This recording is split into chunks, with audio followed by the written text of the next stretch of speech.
Então, muito bom dia, gente. Então, seguimos com o nosso estudo da Bhagavad Gita, hoje entrando no capítulo 7, portanto, começando também esse novo sexteto, né? A gente já conversou em outros momentos, né, de como a Bhagavad Gita ela é dividida em 18 capítulos, que matematicamente são divididos em três sextetos, tá? O sexteto não tem a ver com seis músicos, né? São seis capítulos aqui, né? Então, gostaria de começar essa aula de hoje retomando com vocês uma ideia bem importante que Ramanuja e mesmo o seu mestre antecessor, né, chamado Yamuna, ah, que foram, de uma certa forma, né, os precursores de toda a tradição Vaishnava. Eles dão essa ênfase muito grande, né, na ideia de que os seis primeiros capítulos eles se dedicam ao ensinamento de Karma Yoga junto de Jnana Yoga. E essa prática, essa primeira fase da prática do yoga é para a realização do Atma, ou seja, para que a pessoa alcance uma consciência plena de que ela é feita, né, dessa natureza espiritual. Já o segundo sexteto da Bhagavad Gita, ele tem uma nova temática, né? E o próprio texto, ele vai caminhar de acordo com essa temática, criando aqui uma linguagem, tá? Que vocês vão ver em muitos momentos, que ela vai se tornando mais poética. A Bhagavad Gita inteira é uma poesia, né? Tanto que a gente está estudando aqui são versos chamados shlokas. Eles contêm uma certa rima e uma métrica, né? Essa é uma das maravilhas literárias, né? Porque não é um texto em prosa trazendo esse tipo de ensinamento, né? É todo o ensinamento dos Vedas apresentado na forma de poesia, né? Porém, esse sexteto que a gente entra agora, né? Ele tem uma ênfase maior ainda nesse aspecto lírico, poético, porque ele vai tratar do tema que é Bhakti Yoga, tá? Que é uma nova prática de yoga que vai sendo apresentada, que é considerada uma prática já mais, ela é uma prática superior, né? Mais avançada do que simplesmente o Karma e o Jnana Yoga. E essa prática, ela se vincula fortemente com a ideia de amor e devoção, né? E obviamente, né, que quando a gente está tratando desse tema do amor e da devoção, a gente não vai tratar isso numa linguagem muito seca, né, meramente filosófica. Mas essa linguagem certamente ela precisa ser uma linguagem poética, né? Porque a poesia ela conversa muito mais com o coração do que apenas com a razão, né? E vocês vão notar essa ênfase aqui, né? Então, nesse momento é como se Krishna realmente como um grande artista da fala, né? Ele fosse, ao mesmo tempo que vai dando os ensinamentos para Arjuna, ele vai, assim, instilando no coração de Arjuna e, portanto, no coração de cada leitor, né? Esse sentimento de admiração, de reverência, de devoção, né? Por toda a criação, né? E pela ideia de que existe essa consciência suprema, esse artista, né? Por detrás dessa criação, né? Então, lembrem disso, tá? Essa é a grande tônica desses próximos seis capítulos. a apresentação da prática de Bhakti, o yoga, que a gente chama assim o yoga da devoção, ou yoga do amor. E o que é muito importante, tá? Assim como nos 6 primeiros capítulos, Karma Yoga e Jnana Yoga são os meios para a realização do Atma, Atma enquanto o eu espiritual individual, tá? Ou seja, para a autorrealização.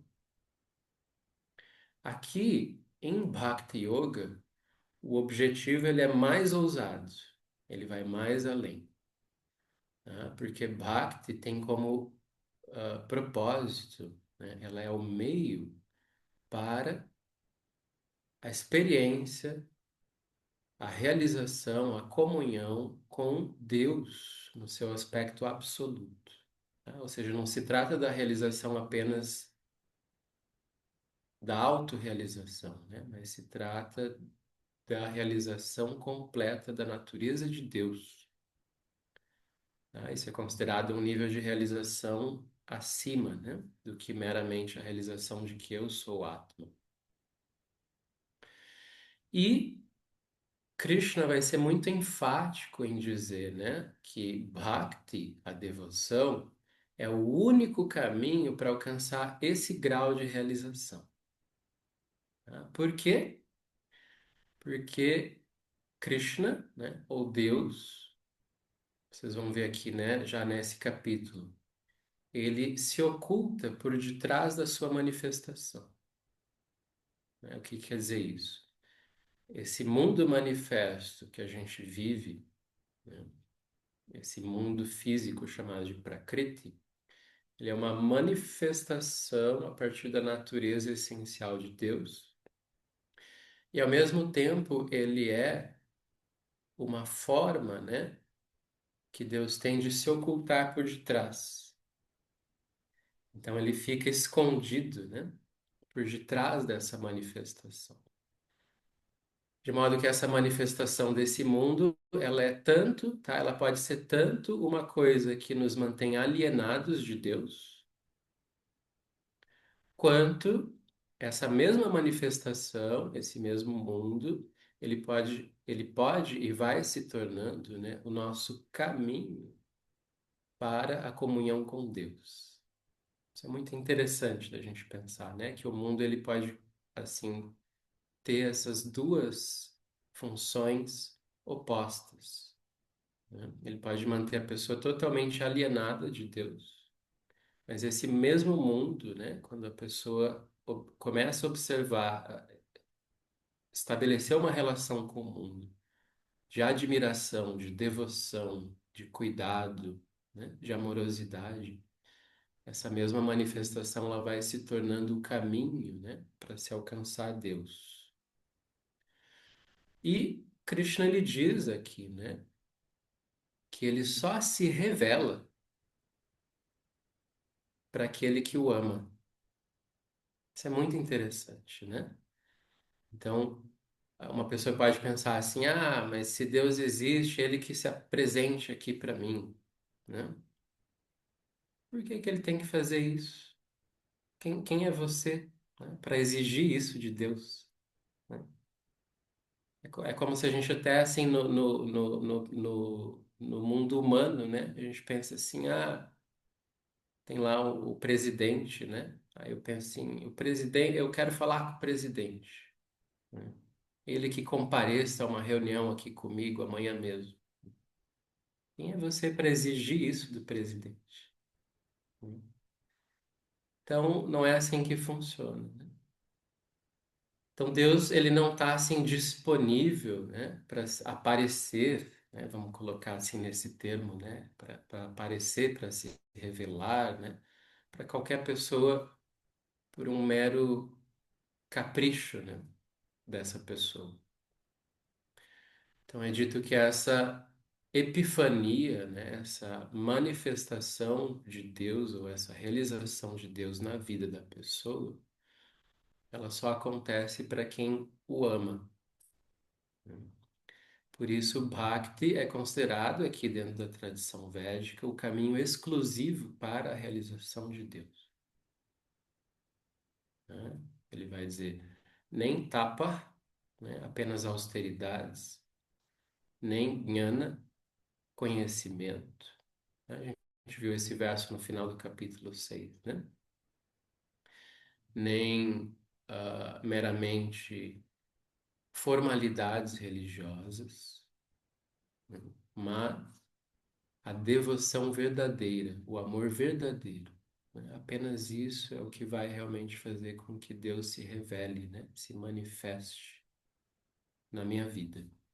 Tá? Essa é a grande mensagem desses 6 capítulos, e isso já vai aparecer forte aqui nesse capítulo 7. Ok? Então vamos dar início ao capítulo, compartilhando aqui.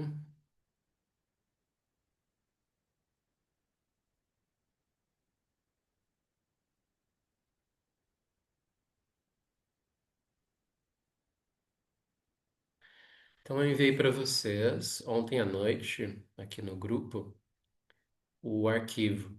Tá? Esse arquivo eu já havia mandado para vocês lá no início dos nossos estudos, no começo do ano passado. Mas eu sei que, né, no meio do caminho é muita coisa chegando nos nossos celulares, né? Eu sei que eventualmente esses arquivos se perdem, então eu enviei novamente para vocês. Lembrando que aqui vocês têm a Bhagavad Gita inteira, tá? Os 18 capítulos, com o comentário oficial do Ramanuja, porém ela está em inglês.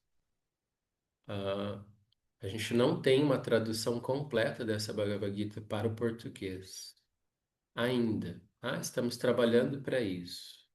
Eu estou em contato agora mais frequente com um grande amigo e estudioso dessa Bhagavad Gita de Ramanuja, que ele está avançando, né, gradualmente nesse trabalho de tradução, fazendo aí essa tradução assim com muita dedicação, minúcia, né? E obviamente pelo rigor com o qual ele faz essa tradução, ela está indo devagar, né? Eu estou assim me prontificando a ajudá-lo também na parte da revisão e tudo mais. Por hora, a gente vai usar essa versão em inglês, ah, e eu só peço, né, que para as pessoas que não têm uma proficiência no inglês, não se sintam excluídas desse estudo, tá?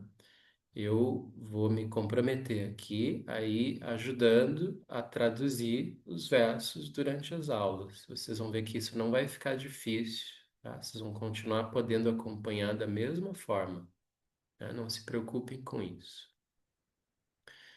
Pode até ser um bom exercício, né, de inglês aí, para quem gosta da oportunidade de aperfeiçoar um pouquinho, né, o seu conhecimento da língua.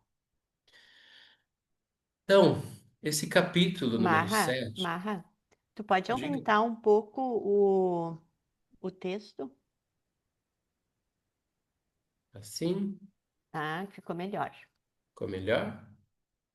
Tá, deixa eu só tirar um pouquinho para o lado aqui a câmera, para eu conseguir ler também. Então, esse capítulo, ele costuma ser chamado de Adhyatma Yoga, ok? Então, a palavrinha Atma dispensa explicação, tá? Ela é indicada, né? Como até já foi perguntado recentemente, acho que foi pela Glau, o significado da palavra Atma, Brahman e Purusha, né? Como sinônimos, indicando a ideia do eu espiritual. Porém, o termo Adhyatma, tá? Esse Adhi, que é colocado aqui na frente, ele indica superior, acima, supremo.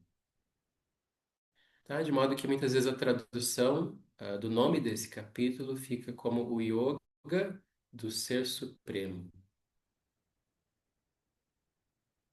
Né? E aqui embaixo vocês vão ver como uma interpretação, né, um subtítulo, talvez, desse capítulo, que é a comunhão através do conhecimento e da realização.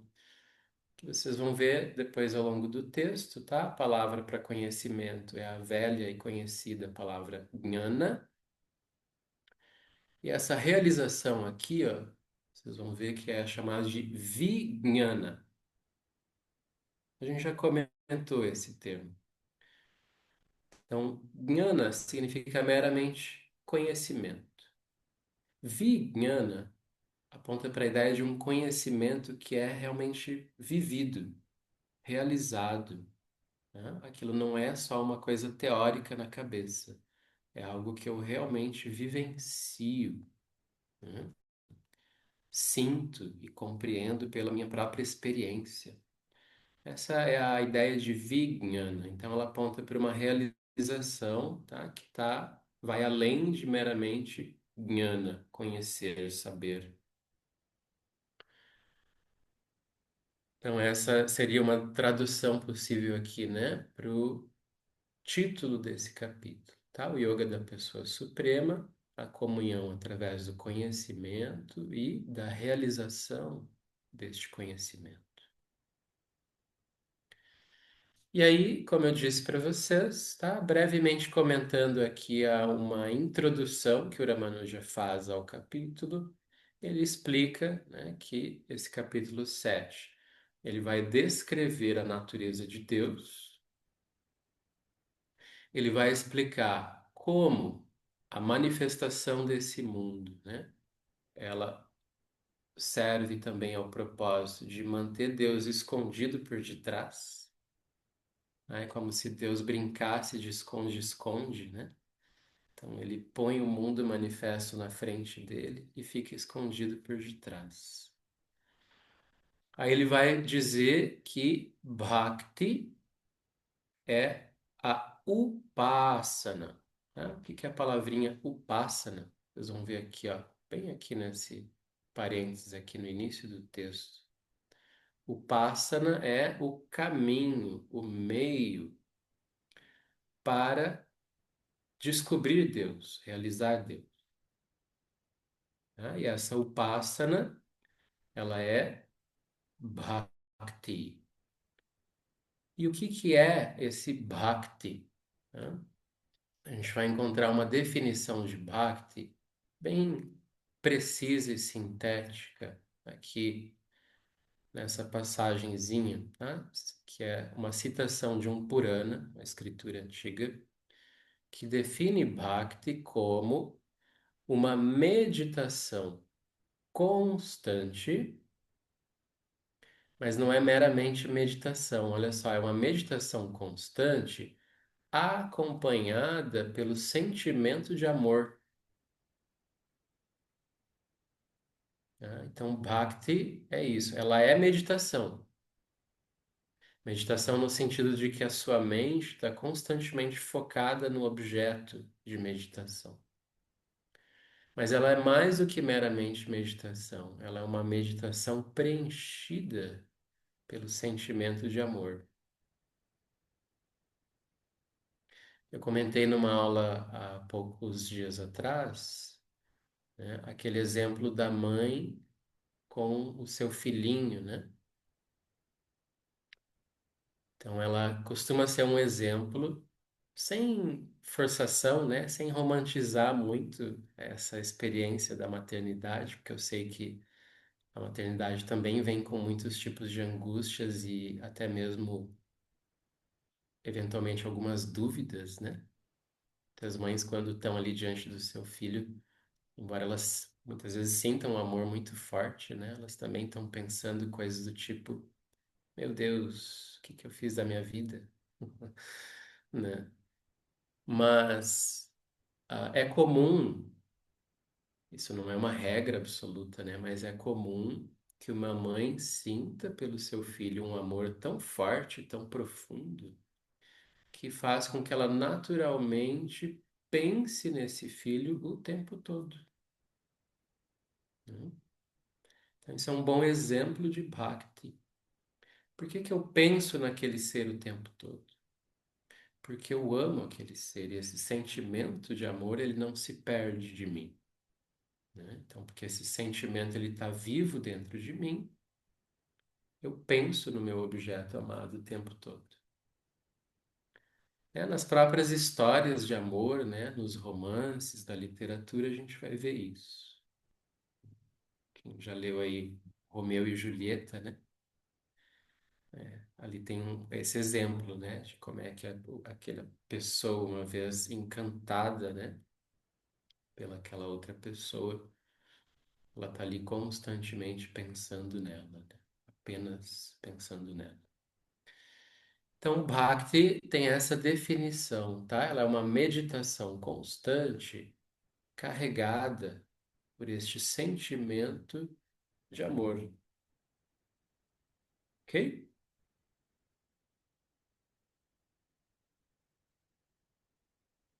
E aí, então, a sinopse desse capítulo, tá? Isso foi organizado inicialmente pelo Yamuna Acharya, tá? Numa obra chamada Gita Artha Samgraha. E o Ramanuja, ele, se baseando, né, no ensinamento de Yamuna Acharya, ele coloca aqui essa sinopse do capítulo. Então, ele diz assim que são cinco os principais temas deste capítulo.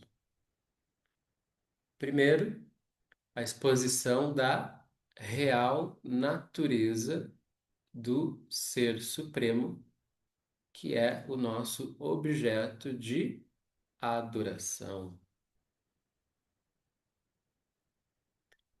O segundo tema é a forma como esse Ser Supremo ele fica oculto pela Prakriti, pela manifestação, né, deste mundo material. Em terceiro, a remoção desse véu, tá? Dessa cortina de fumaça, né, que encobre a nossa visão de Deus, ela se dá através da nossa atitude de tomar refúgio em Deus. Tá? A palavra que vai ser usada em sânscrito é Sharanagati. Tá? Sharanagati quer dizer refugiar-se em Deus, né? Buscar Deus acima de todas as outras coisas. Aí, o final desse capítulo, ele vai falar sobre uma diferença, né, entre níveis de devotos, tá? Agora, o termo mais usado aqui para yogi, né, esse Bhakti Yogi, ele vai ser muitas vezes chamado de simplesmente, não mais yogi, porém Bhakta, que significa o devoto, né? E aí ele vai falar sobre os níveis de devoto, e entre todos esses, o devoto mais elevado, né? Que é o Gnani, aquele que é sábio, aquele que também possui conhecimento. E aí, então, como eu usei a maior parte do tempo da aula hoje com introdução, tá? Mas a gente não vai terminar a aula sem ter o gostinho de pelo menos um verso. Vamos dar uma olhada aqui no primeiro verso desse capítulo. Então ele já começa com Krishna falando. Então, veja só que Krishna tá assim, ele já tá com muita vontade agora, né, de explicar mais coisas para Arjuna, né? Ele tá assim com aquele brilho, né, nos olhos de pensar que essa oportunidade que eles estão tendo, né, dessa conversa antes dessa batalha, é o momento realmente que ele vai ter de dizer tudo o que ele tem para dizer para o Arjuna, né, de revelar para o Arjuna todo o conhecimento espiritual que o Arjuna merece receber, né? Então, olha só o que que Krishna diz. Então, ele diz assim, né? Com a sua mente focada em mim, tá? No sânscrito aqui, ó, Mai Asakta Manaha. Então, manas, a mente, asakta, concentrada, unida, focada, mai, em mim. Aí ele diz, yogam yunja, praticando o yoga, tá? Se dedicando ao yoga. E aí ele diz, mat ashraya, tendo-me como o seu suporte, a sua base, o seu refúgio. Essa palavrinha ashraya, ela dá aquele termo ashram, tá? Ashram são os lugares, né, em que a pessoa se situa. Por exemplo, na Índia, os monastérios, os lugares que recebem as pessoas para ficarem lá estudando, meditando, são chamados de ashram. Ashraya quer dizer isso, é o refúgio, é aquilo que eu tenho como a minha base, o meu suporte, né? Então, Krishna diz, Mat Ashraya, tendo a mim como o seu refúgio. Aí ele diz, Tachrinu, ouça, ó Partha, ó Arjuna, como você pode, sem dúvida, Asamshayam, sem dúvida, conhecer-me por completo, tá? Então, Jnāsyasi, né? Conhecer-me, Samagram Mam, por completo, né? Jnāsyasi Mam, conhecer a mim, Samagram, por completo, né? Então, Krishna está se oferecendo inteiro aqui, né? Ele diz, olha, agora eu vou te dizer, Arjuna, na íntegra, você que tem a sua mente focada em mim, que me considera como a sua própria base, né, o seu refúgio, e que está se dedicando a esse yoga, eu vou te dizer na íntegra a maneira através da qual, sem sombras de dúvida, você vai me conhecer por completo, né? Então, é isso que Krishna diz aqui nesse verso. Ah, e aí fica a curiosidade agora, até a semana que vem, né? Como é que Krishna vai explicar aí esse caminho para conhecê-lo por completo? Ok?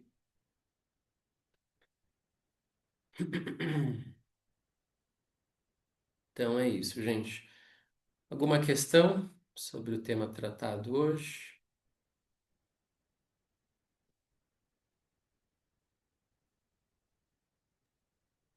Marcos, eu só queria lembrar, eu já comentei isso numa das nossas aulas, que a ciência agora, ela comprovou, através dos aparelhos que eles têm lá, que quando uma pessoa declara uma poesia em voz alta, ela aciona no cérebro os mesmos locais que a música aciona, que a música não aciona os mesmos locais que são acionados, por exemplo, numa conversa. E eu já sabia disso através de conhecimento, através de estudos assim místicos, né? São coisas que são passadas de forma sem comprovação científica, porque a nossa ciência ela não tinha essa comprovação. E agora ele já tem. Então, quer dizer, quando escreveram o Bhagavad Gita nesse formato de poesia, com certeza eles já sabiam disso, né? E antigamente era tudo passado verbalmente, né? Não era tão escrita, então é interessante isso, né, a gente pensar. E aí era declamada, provavelmente verbalmente para as pessoas. Então, quantas vezes isso foi declamado, isso foi trabalhando o cérebro, a região da pessoa ali, né? Muito bacana, né? Muito. Isso é muito legal. Vejam assim a sabedoria dessa cultura, né? Porque, na verdade, todos os textos védicos são escritos na forma de versos, né? Eles não são escritos nessa forma de prosa, né? Que a gente conhece, onde a coisa vai sendo falada ali, né? Num texto corrido. existe sempre essa preocupação com a lírica, a melodia, né? As rimas, a beleza ali das palavras, quando o texto ele é composto, né? Isso vale tanto para os shlokas, que são esses tipos de versos que a gente encontra aqui na Bhagavad Gita. Tem outro tipo de verso que é chamado de karika, tá? Que formam outras escrituras. Os sutras, tá? Que a gente vai ver no Yoga Sutra, no Vedanta Sutra. Então, todas essas escrituras védicas, os Puranas também, foram todas compostas nessa forma de versos, e todas elas são transmitidas cantando, né? Aqui a gente não tem feito isso, mas poderia ser feito isso, né? Que os versos são cantados. Só pedir, Dionísio, só fecha o microfone que está passando uns barulhinhos aqui. Ah, desculpa. Então, o que acontece, né? Isso não é aleatório, tá? Isso é uma percepção, né, de que o conhecimento e a realização desse conhecimento vai penetrar mais fundo no nosso coração e vai ter mais chance de realização quando a gente absorve esse conhecimento dessa maneira, né? Cantando, tendo essa lírica, essa poética envolvida ali, né? Na nossa própria experiência, a gente sabe o quanto é muito mais fácil a gente memorizar uma canção ou mesmo um poema do que memorizar um texto em prosa, né? Memorizar um texto em prosa é quase impossível, mas uma canção e um poema a gente memoriza, ou seja, a gente decora, né? A gente tem aquilo no coração, né? Vocês sabem que esse termo decor, né, tem relação com cor de coração, né? Então é bem interessante e legal, né, que a ciência está descobrindo isso. Isso deveria ser mais utilizado realmente nos métodos didáticos, né? A ideia de traduzir o conhecimento na forma de canções ou poemas, né, para que a gente possa apreciar melhor. Tudo bem, Teresa, você ia comentar.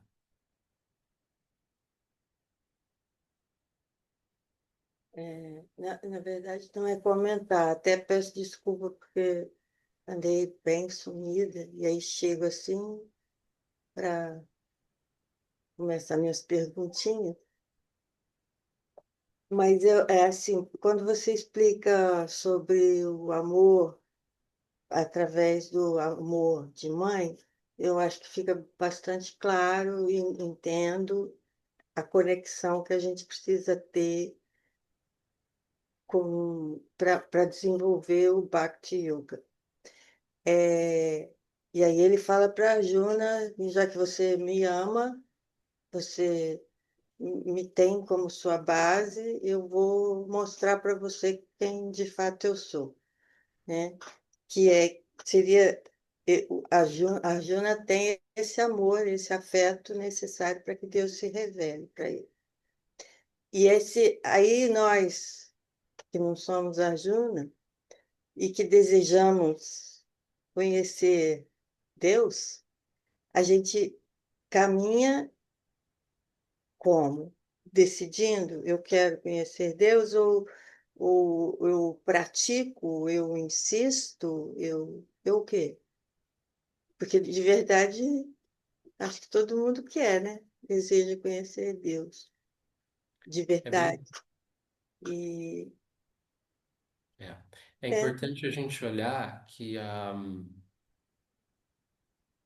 quando a gente simplesmente assume, né, uma, uma disciplina, um compromisso, aquilo já é um gesto de amor, né? Então, assim, mesmo que a pessoa não tenha, assim, essa devoção, esse amor, assim, total ali, né? Mas ela pensa assim, eu tô aqui no mundo, eu me encanto por várias outras coisas, meu ego ainda é bem inflado, né? Mas eu quero conhecer Deus, né? Como o Jung diz lá na sua autobiografia que ele escreveu no final da vida, ele diz assim que a minha vida orbitou em torno de Deus, assim como os planetas giram em torno do Sol, né? Então, o Jung diz isso no final da vida dele, que toda a teoria dele, né, a psicologia que ele criou, tinha, na verdade, uma busca por Deus, né, por detrás. Então, a gente tem essa ideia, a nossa vida ela está orbitando entre várias, passando por várias coisas, né, vários focos de interesse, mas talvez exista realmente em nós aquele sentimento de que eu quero chegar ali na fonte de tudo, né? E aí a gente começa a se comprometer com alguma coisa, né? Mesmo que seja assim aquela disciplina básica, assim, todo dia eu vou estudar um pouquinho, eu vou meditar um pouquinho, eu vou fazer alguma coisa ali regularmente, esse sadhana, né? E aquilo já é um gesto de amor. Sim. E na medida em que isso vai sendo bem conduzido, né, e bem orientado, vai fazendo com que esse amor cresça, a ponto de chegar um momento onde realmente a pessoa ela faz essa escolha decidida, né? Que está muito simbolizado ali na história do Mahabharata, quando, lembrem, lá na história, quando o Arjuna ele chega no quarto de Krishna, e estava lá também o seu primo, né? O seu arqui-inimigo ali, né? O Duryodhana. E os dois foram lá para pedir alguma coisa para Krishna antes da guerra. Krishna sabiamente faz uma proposta para os dois, né? Ele diz assim: olha, de um lado eu ofereço todo o meu exército, do outro lado vou só eu e eu nem vou lutar. Eu vou estar só ali, não vou nem lutar, né? E aí ele diz assim: Arjuna, você tem preferência de escolher primeiro, porque eu vi você primeiro quando eu acordei, você estava aqui no meu quarto, mas quando eu acordei eu olhei e você estava aqui sentado aos meus pés. Você tem preferência de escolha, diga aí o que que você quer. E aí o Arjuna, sem hesitação alguma, ele diz assim: eu quero você, não quero nada com o seu exército. Né? O que que isso simboliza, né? Então, essa é a diferença do ego que está encantado, né, com o exército de Deus, né, todas as coisinhas, as picuinhazinhas, né, das quais eu posso desfrutar aqui nesse mundo, nessa vida, né. Então, meu sorvete, meu estoque, né, de chocolate na despensa, meu carro importado, meu sonho da minha casa na praia, esse é o exército de Krishna, né. Então, tem gente que escolheria só por isso, né? O Arjuna diz, não, não, eu quero você, né? E aí, óbvio, né, o seu primo ali, o Duryodhana, né, super egóico como ele era, né, ficou assim em êxtase, né, pensou, que maravilha, tudo já se resolveu para mim, ó. O burro do Arjuna escolhe só o Krishna sem lutar, né, e eu vou ficar com o exército inteiro para mim, né? Então essa é a diferença, né, ali é quando o Arjuna, de uma certa forma, conquista Krishna, né, ele diz, eu quero você, eu não quero o seu exército. Então, Krishna está só aguardando o momento onde ele vai se doar, né? Se oferecer por inteiro para o Arjuna. Porque ele foi conquistado ali. É bonito isso, né? A gente olhar essa reciprocidade amorosa, né? Que vai aparecer muito agora entre o Arjuna e o Krishna. Ok, gente. Fernanda, quer comentar? Você ia falar alguma coisa? Não, não, não. Ah, não, eu só ia comentar que, porque não quero me alongar assim, mas eu ia comentar porque essa noção de Krishna, né, como Deus, na verdade, essa tradução Deus não é boa, né? Porque ela vem do inglês que é Godhead, que significa algo como uma, sei lá, uma essência divina absoluta, uma divindade. Porque quando a gente pensa Krishna como Deus, vem um conceito muito patriarcal até de Deus como pai, que está lá distante, afastado da gente. E até uma questão meio temerária de você ter medo de Deus, porque ele é muito superior e pode te punir se você cometer algum pecado. Mas com a relação com Krishna não é assim, né? Ela é uma relação assim, sem hierarquia, onde o amor vai fluir e vai imperar, e não eu vou adorar a Deus porque eu quero ir para o céu porque eu tenho medo do inferno. Na verdade, o conceito de inferno, assim, cristão, nem existe, assim, para os Hari, né? É diferente, são planetas, né? Então, e tanto que essa falar Suprema Personalidade de Deus, às vezes fica meio estranho, que a gente sempre vai levar em conta como se fosse um Deus cristão, né? De que Hum, tá lá distante, que tá me julgando e vai me punir se eu fizer algo errado, e às vezes eu tenho que ter medo dele. Mas com Krishna é o oposto, né? hum, É o Deus próximo, sem hierarquia. hum. É. Isso depois a gente vai ver, né? Ele é um processo gradativo de conquista de intimidade, né? Porque assim, já é válido ter uma certa relação com essa ideia de Deus nessa postura meramente reverente, né? Como um ser grandioso, uma coisa maior e tudo, né? Mas aí essa reverência, ela vai provocando uma aproximação e uma intimidade, que daí vai entrando nessas chamadas de raças, né? Que são outros tipos de sentimentos devocionais, né? Outros níveis de epifanias ali, onde a pessoa ela vai se sentindo como Arjuna e Krishna, né? Amigos, né? Depois isso vai para uma coisa mais profunda do que só amizade, que é um sentimento parental, né? E pode chegar num nível mais profundo ainda, né? Que é até um tipo de sentimento conjugal, né? Mas isso também está presente no misticismo cristão, né? A gente sabe, por exemplo, né, que existe esse simbolismo, né, no cristianismo de todas as almas como sendo a esposa, né? Ou às vezes também isso pode se inverter como para a gente não ficar nessa linguagem realmente muito patriarcal, né? Eu entendo que o patriarcado, por ter sido, né, uma tônica na cultura antiga, às vezes a linguagem com a qual essa mística ela é apresentada acaba ficando um pouco marcada também, né, por esse traço. Mas é importante a gente lembrar, né, que quando tudo que a gente está tratando desse tema espiritual, ele transcende a ideia de homem ou mulher, né? Deus ele não é nem homem nem mulher, né? A gente poderia usar até o termo usado em sânscrito não é masculino ou feminino, né? Muito o que a gente costuma ver mais é aquela ideia de tat, né? Como sendo muitas vezes aquilo, né? Para dar a ideia do neutro, né? E a gente vai ver que ele é apresentado muitas vezes também na figura dos casais. Então, aquela ideia assim de que tem um masculino e um feminino, né? Compondo aquela inteireza. E a cultura da Índia ela é rica nesse sentido de tanto vai ter pessoas que vão se identificar mais, né, como um ser feminino, desenvolvendo esse amor conjugal por um Deus masculino, vamos colocar assim, né? Como aqueles que vão se identificar como um ser masculino, desenvolvendo esse amor conjugal, né, pela deusa, né, nesse sentido feminino. Na Índia é muito forte a ideia de adoração às deidades femininas, né?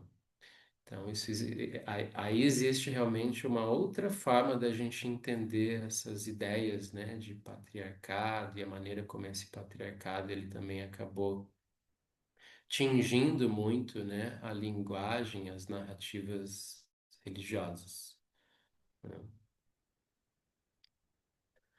Mas é isso.